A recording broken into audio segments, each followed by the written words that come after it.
In this problem, we're going to study the ring opening of the cyclobutene into two different conditions. We're doing thermal conditions and photochemical conditions.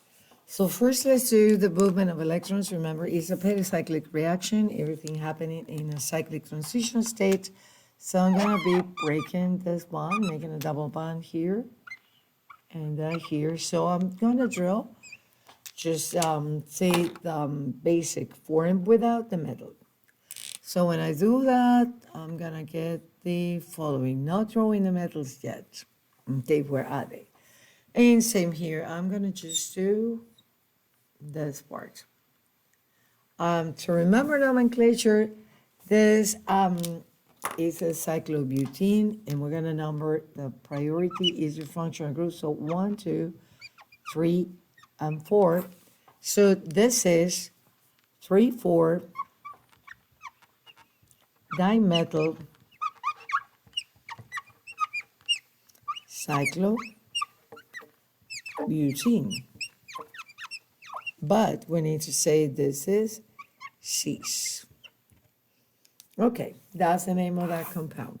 So what happened with that? Let's analyze what we learned before. So what happened with the number of electrons involved in the electrocyclic reaction and whether the reaction will happen in conrotatory fashion or disrotatory fashion. So now here we have, how many electrons are involved? 4.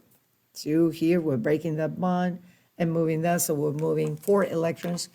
So what we learned, when you're having 4 electrons involved, and from previous video and understanding the rules in electrocyclic reactions, 4 electrons, thermal conditions, this is conrotatory motion, and if you have 4 electrons, it is photochemical condition is disrotatory.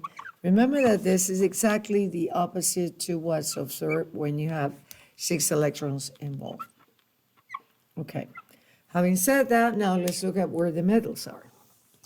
If I have these two pointing up, and we're saying that under thermal condition, this is conrotatory, that means they will move to the same side. Say this is up, up. So moving one in that direction, but the other will move in the same direction. What will happen to that is this, which was up, will get in the plane. So I'm gonna draw it here. So this is the first metal, getting above the plane, and now it's going in the plane. And the other, which was here, is gonna go up. So notice it's gonna get inwards. So moving in a corrotatory fashion, we'll move this in the plane. Let's do this, up in the plane, and the other will go inwards. Again, up, up, this will go that, and the other will go inwards, so pointing here. And let's name that. So again, now let's notice the configuration of the double bond. This one is opposite side, that's E, and this here is Z. And this is, let's say 1, 2, 3, 4, 5, 6.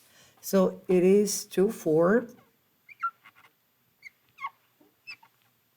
hexadiene. And then we need to say the configuration of the double bond. This double bond is, the configuration is E, so we're going to say 2E, comma, and then the double bond, the other is Z. So that is the configuration of those double bonds. So that's the name of that. Let's do the analysis on the what happens under photochemical conditions. Now the 2 metals are up here. Under photochemical conditions, this will move this rotatory. So in up, up, in the plane, but pointing opposite sides. Pointing opposite sides mean that you will get this and that. Again, up, in moving opposite directions, we get you this configuration. Here, with it up, it moved to the same direction. So here, let me draw the arrows with it. Con-rotatory, this and that, this too, con-rotatory. And here with it, this rotatory, these two arrows. All right. So now, just naming the compound for the sake of remembering IUPAC nomenclature. This is again is 1, 2, 3, 4, 5, and 6. So we're going to say 2,4 hexadiene. But now the configuration has a double bond. This double bond starting in 2 is E. So the two chains are in opposite sides. And this is also E. So we have gotten here the 2E, comma, 4E. And that is the configuration of that. So two different compounds.